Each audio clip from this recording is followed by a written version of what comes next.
I was very hesitant to share this story with anyone.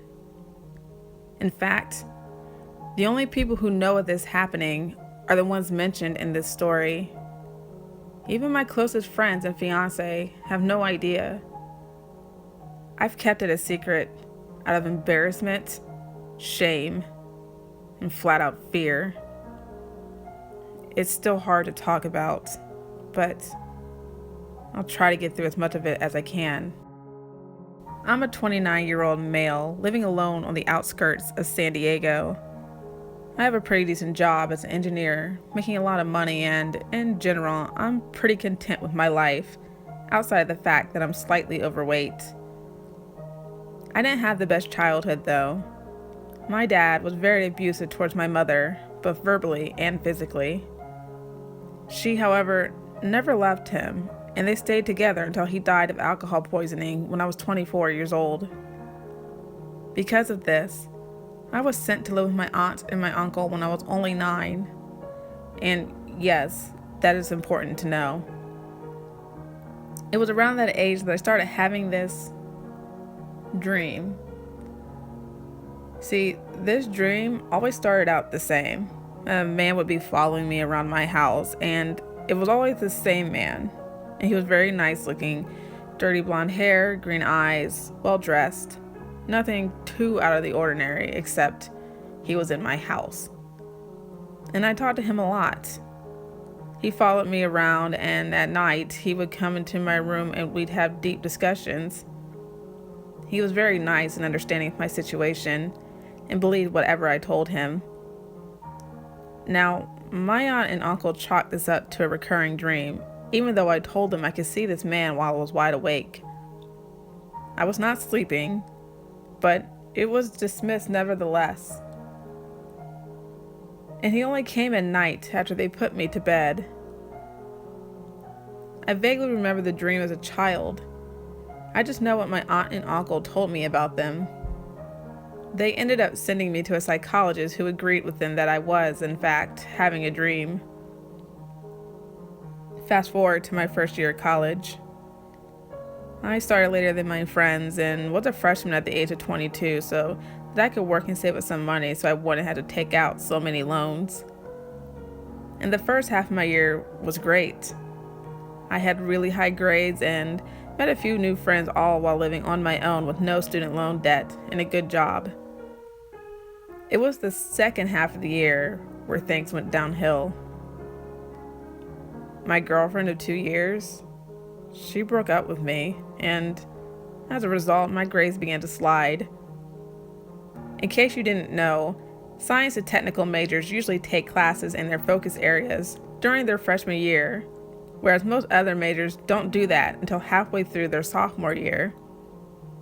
Combine my breakup and low grades with hard as hell math and engineering courses, and the result is hardcore depression. Not only that, but a couple months into the semester, I began having that dream again. Only this time, I wasn't in my house.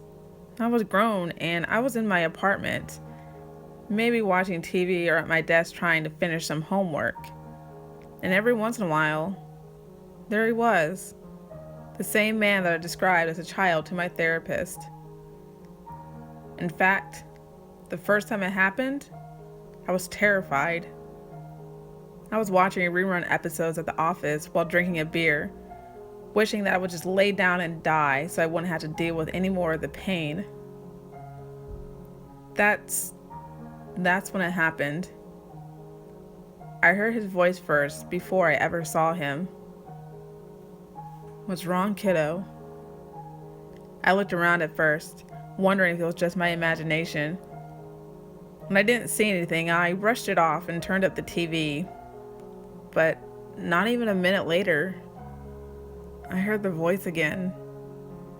"Killing yourself isn't such a bad idea." I muted the TV and stood up, looking around the room. That I heard clear as day. And it wasn't in my head. It was around me and directly in my right ear, but I didn't see anyone. I only had a 1-bedroom apartment, so it's not like someone yelled it at me from another room.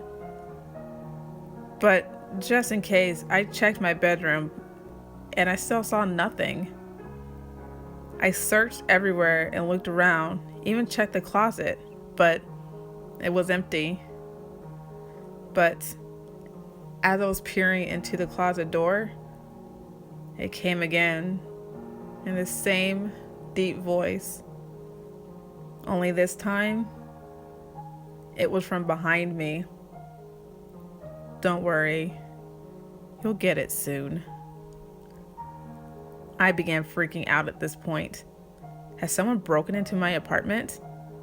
I checked the front door, but it was locked.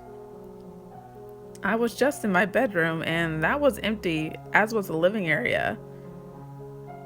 And when I go to my bedroom, I have to pass the bathroom, and that was empty as well.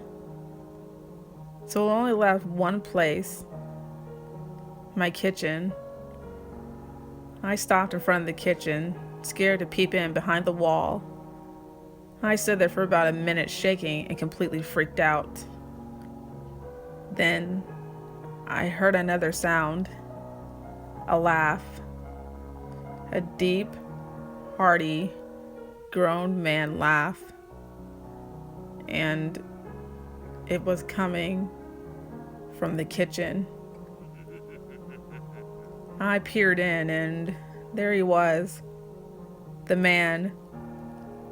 I didn't recognize him at first, but as I began taking in his form, his hair, his facial features, it all came back. This was the same man I had my dreams about as a child, except he was different. Granted, he looked the same, but he didn't seem friendly or inviting this time. In fact, he seemed menacing, and his eyes, they were dark and narrowed, and he had a disgusted look on his face. We stood there in silence, staring at one another, me out of fear and him out of hate. Then he stepped towards me. I didn't move.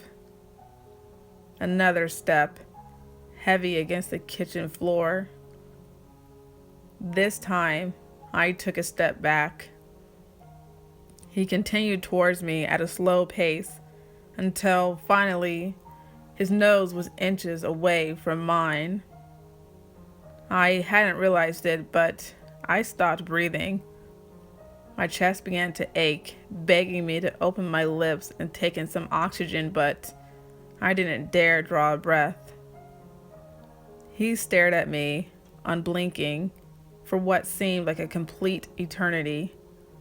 Then, without warning, he turned around and stomped back through the kitchen, opened the back door, and left. I didn't follow. Instead, I just went to my couch and sat down, staring at the muted television as a commercial for Beneful dog food played out on the screen.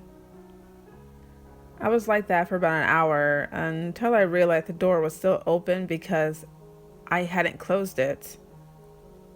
I got up slowly and crept back towards the kitchen, still trying to get the image of the man out of my head. And when I entered the kitchen, I thought I was going to pass out. The door, the same one the man had just walked out of and left open, was closed. I looked around trying to figure out how it was closed. I'm sure he had left it hanging open, and I definitely didn't shut it. The door is very old and squeaky, as the building I lived in had not been updated in over a decade, and the TV was still muted, so I would have heard it shut. That's when it hit me. When the man opened the door, I didn't hear a squeak like it usually does. So I grabbed the handle and pulled it but it didn't open. It was locked. But how? I know this man opened the door and walked out. I know he did. I saw it. But there the door was, closed and locked. I unlocked it myself and slowly pried it open. And when I did, it let out one long, horrendous squeal, just like it always does. I looked outside, but saw nothing. And when I shut the door, it squeaked again. I had so many questions. Who was that man? Why was the door locked? How did he get in here? Was he even here to begin with? Was I dreaming? I lay awake the rest of the night, too terrified to get any rest. I'm sorry, but I will have to stop the story here for now. It is still hard for me to tell and to remember the entire ordeal, but I will be sure to keep you updated tomorrow.